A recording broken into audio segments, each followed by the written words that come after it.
I have always rooted for the underdog. I've been the underdog. I've always felt like I had to fight to be me. And if I can help one person not struggle, I heal.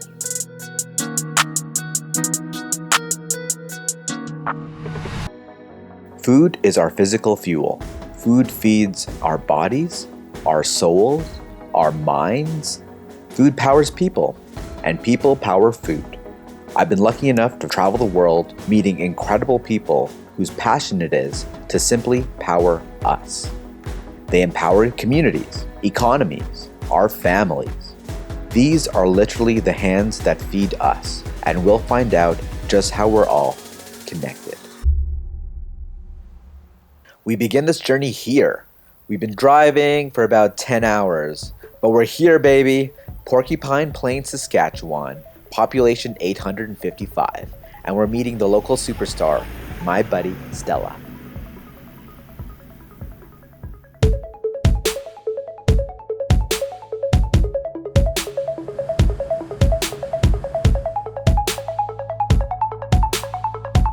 I just got a call from my friend Matt asking me if he could come visit me at our farm. We're in the middle of honey production. I'm trying to figure out how I'm going to make this happen. But when your buddy calls you and asks to come see you out at the farm, you drop everything and just want to make it happen.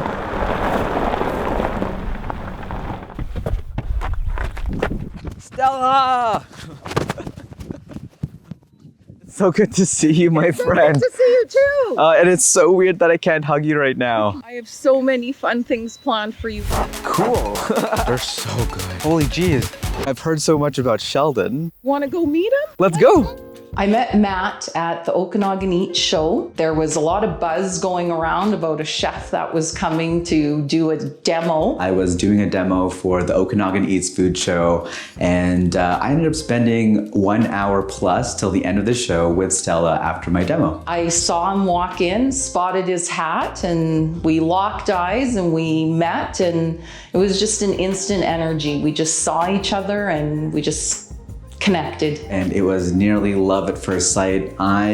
This woman is absolutely incredible. Matt and I stayed in contact. We'd call each other when we needed a pickup and when we needed a little boost, and we kept in each other's lives. She's been such a good friend throughout this whole pandemic. Anytime I need a friend, anytime I need some guidance, Stella's there to help me and be that figure of just light, hope, and happiness. And that's why we're here today talking.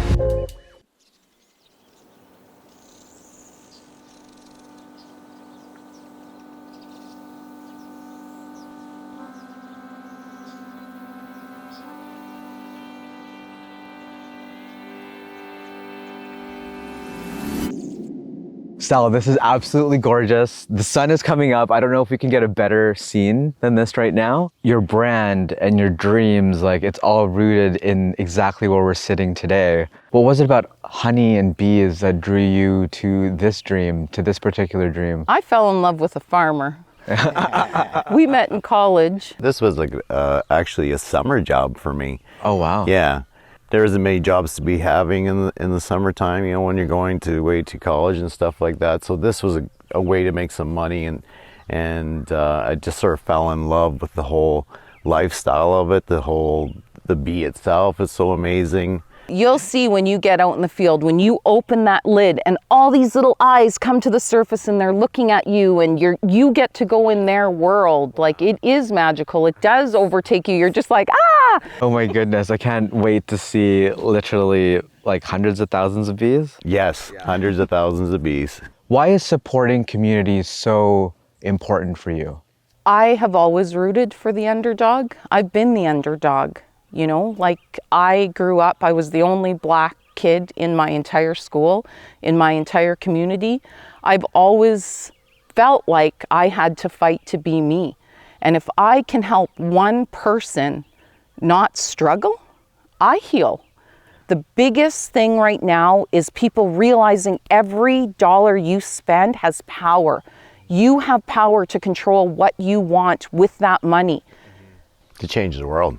Yep. Literally to change the world. Being a food producer, I really started listening to what my consumers were saying, and I identified there was a conscious consumer emerging. They really cared about where their money was going and the power that their dollar had to influence purchasing power. When people consciously go online and search out small businesses, beekeepers, farmers, and when they buy directly from a small business or a farmer, every dollar that is coming through our website is literally sustaining our farm right now. People who decide to become a beekeeper or grow vegetables and things like that for markets, you know, these people are passionate about it because there's a lot of work involved in it. So this isn't just somebody just deciding I'm going to throw up a stand, right? You can really trust them because their heart and soul's inside this thing, right? And I think like that's the kind of care that everyone wants from their food and everyone thinks that they're getting. People are saying they want organic products. They're saying they want natural products. So our goal, our vision, our dream has been to create a natural bee habitat where we would have good food for our bees to eat. Wait a minute.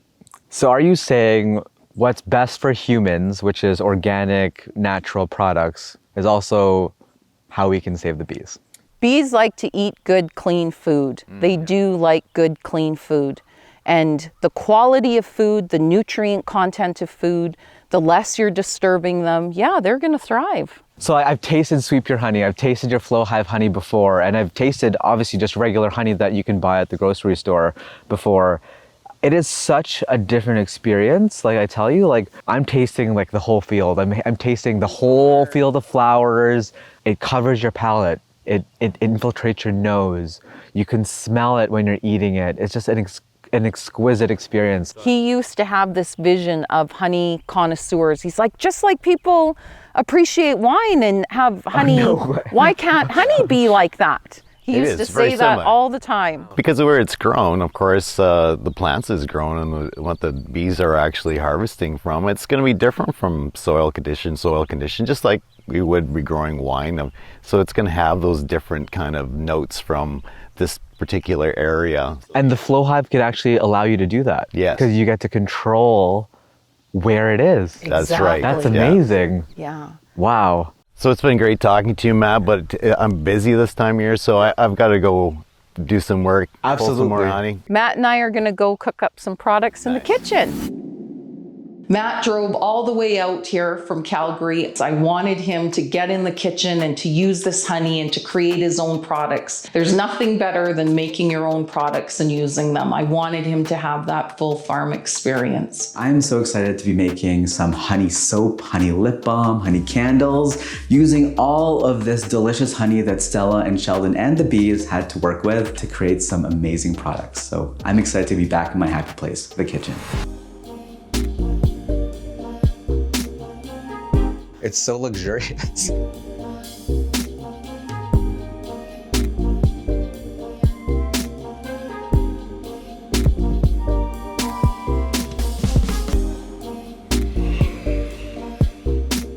Who wants beater duty today?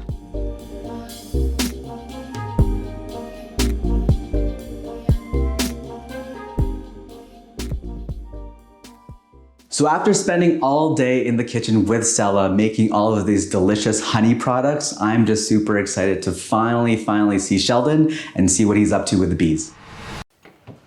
Oh, we got a visitor. Hey, kitty. Let's go find where Sheldon's working. Whereabouts is he? He's over in the field. Amazing.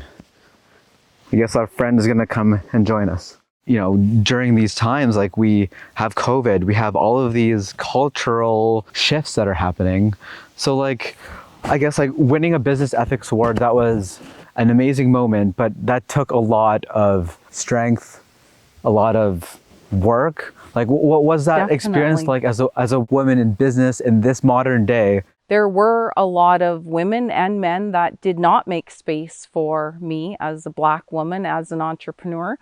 And then there were others who put their hands out and said, how can I help you? How can I lift you up?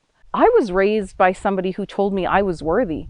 Like I've always expected to be treated with respect. It's only when I'm not that I just rise up. I stand up. What did your mom tell you that gave you that empowerment as this woman who grew, like this beautiful BIPOC woman who grew up in this all-white community? My mom told me she named me Stella for a reason. She empowered me to believe that I was a star. That's the best part about you, is that no matter how much you're shining, you're gonna like share that with other people in all the ways that you've impacted them, whether it's your products, whether it's the people that you meet. I want to use the power that I have to reach people. And if people are wondering, what can you do? How can you help? How can you advance this moment? How can you help Black, Indigenous people of color? How can you support LGBTQ2 spirited? How can you do that?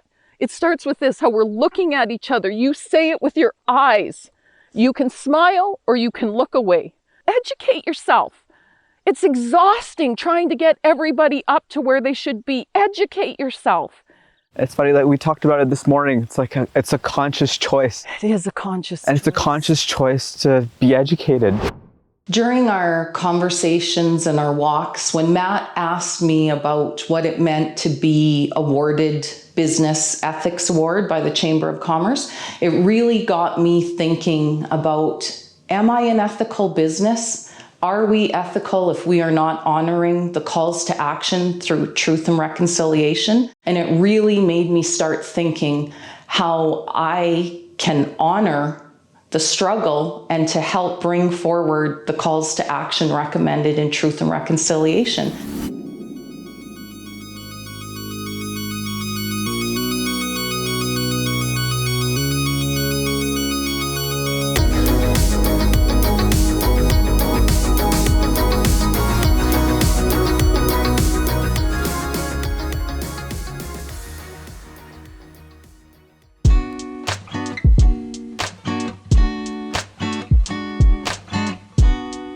So I've never put on a bee suit before. My first question is, can I put a hat in it? Can I keep my hat on? You might be able to. Yeah, there's a lot of head space in there. Yeah.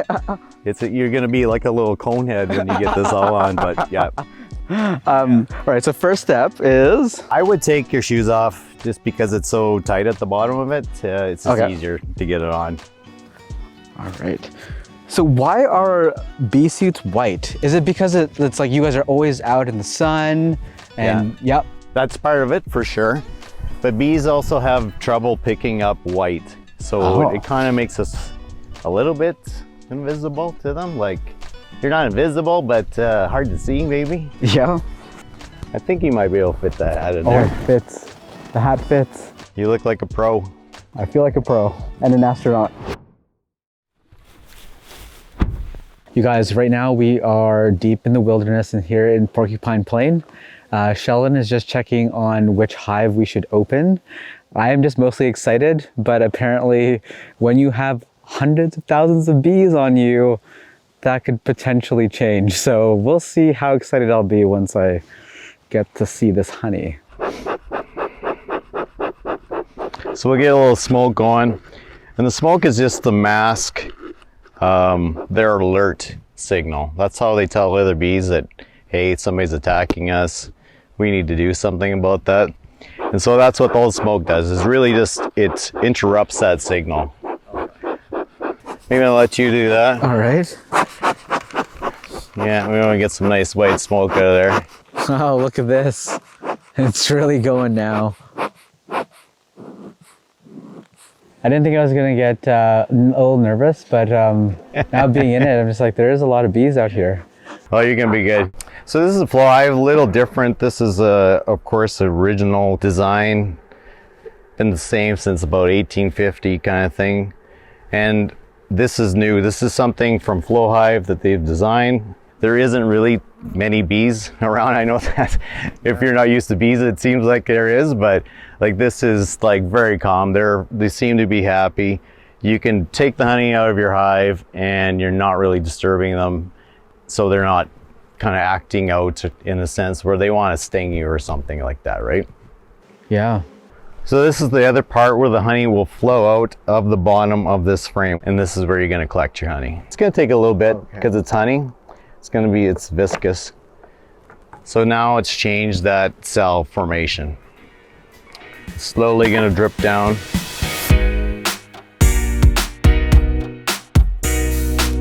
Wow.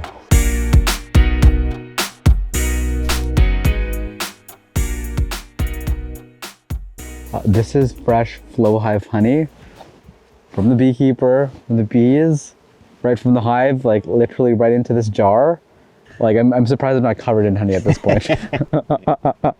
Bees to bees, they are constantly grooming each other, constantly taking care of each other. Like, I mean, they're a family in a sense, you know. So she breathes through her body. So they're gonna lick all this stuff off so she can actually breathe. So why is it important that we build a bee community? Beekeepers and bees are really under, I wouldn't say attack, but they have a lot of issues right now. So, you know, beekeepers are the stewards of bees. So in helping out a beekeeper or keeping them viable by buying their products and by supporting them whenever the way they can is going to keep bees healthy. I think when people realize where their food's coming from, they'll start to understand, you know, how it's made, why it's better, all these different things. That's I think how this evolution of food and support will come, is because your dollars are going towards those products. I think there's this whole movement, especially now, where people are getting so connected to being connected with their lives in every form. Yeah, I think that's really awoken ourselves to how susceptible where our food sources are coming from, right? This is so special. Thank you so much. Oh, you're welcome.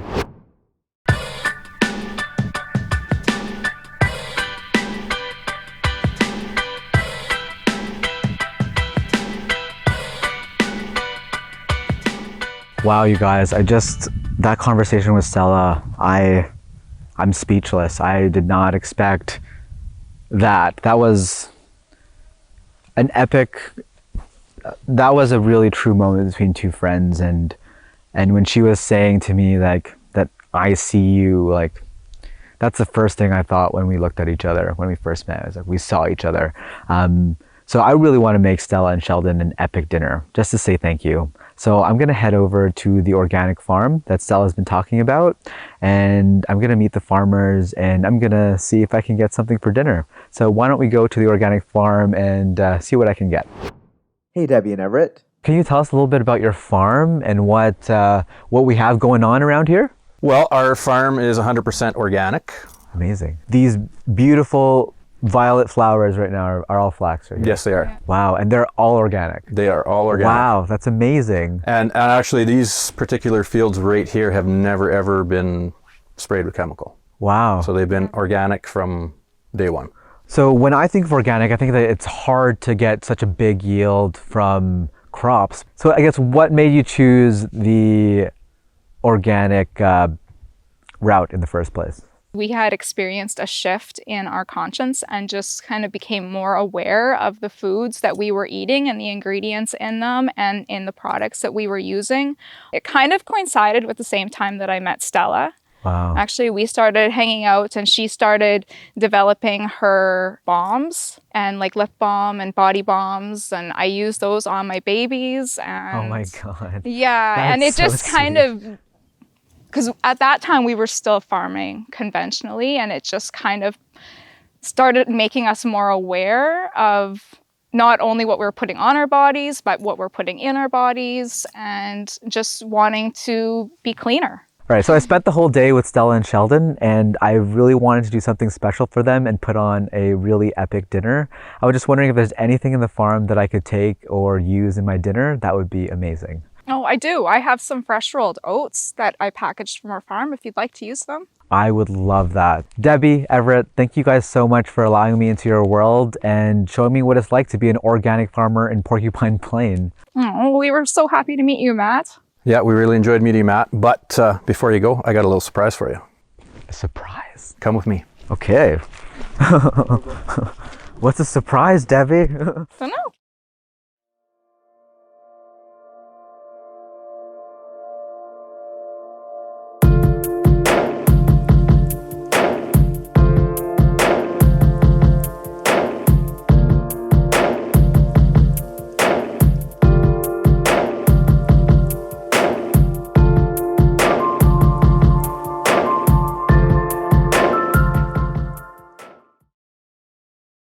So you guys, I really wanted to do something for Stella, and what better way to celebrate Stella and all the beautiful honey than with gifts from the land? Let's go take a look and make some dinner. So first of all, let's celebrate some sweetness with some carrots. I'm gonna make a carrot risotto out of the rolled oats that I got. You guys, right beside these carrots are this delicious nasturtiums, and they are so peppery. Think of arugula, but even pepperier. You just need a little bit of a bite, and boy, do they give a bite. This is one of my favorite flowers. They look beautiful, but they taste good too. So nothing like a delicious, nice tart flavor of dill with a potato, and especially when you have a grilled smoky potato with a little bit of dill and some honey roasted mushrooms. I think we have a winning dish here, you guys. So guys, I finally found my potatoes, but I need a shovel. Oh wow, look at these. Beautiful red, fluorescently pink potatoes. I'm so excited for this dinner. You guys know what else goes well with potatoes? Onions. Straight from nature into my hand. These will be so good in the risotto. Oh my gosh. All right, so you guys, I think I've pillaged this garden enough. I think it's time to cook dinner. I'm so excited to be cooking for my friends Stella and Sheldon. I just spent all day at the garden and I'm a little bit nervous because Stella and Sheldon, they've grown these organic produce and they know exactly how these things are supposed to taste. So I'm gonna do my best and I'm excited to be back in the kitchen and I'm gonna cook up a storm for Stella and Sheldon.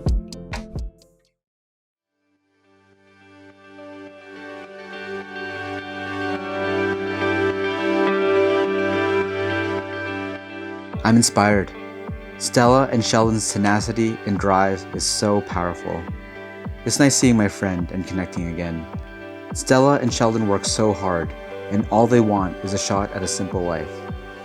We are what we eat, and what we eat shapes where we live and the future we want to build. And I'm happy that I'm building that future with people like my buddy, Stella.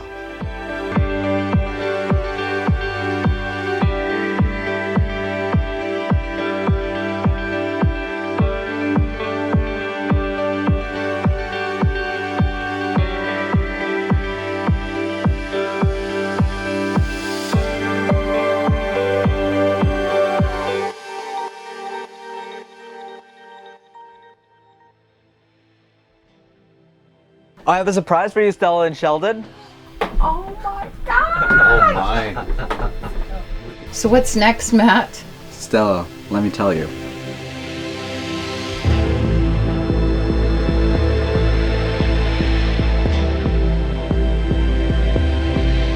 Our current situation is we are fighting to save our bee farm right now. We have created natural products. A byproduct of our honey is beeswax, and I created an Invest-A-Hive box. And to cover our expenses, we need to sell 100 of our Invest-A-Hive boxes.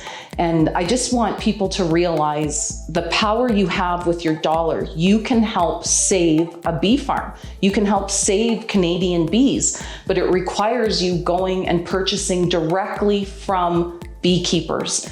We are bold enough to believe that these conscious consumers are going to shift. My biggest hope from all of this is that somebody watching Food Power is going to feel as supported and loved and uplifted as I have. We were heard, we were seen, and my hope is that who's ever watching is going to come away knowing you're not alone and that there are people out there that are still listening and willing to help how they can. Start telling your story, start asking for what you need, and accept help when people want to help you.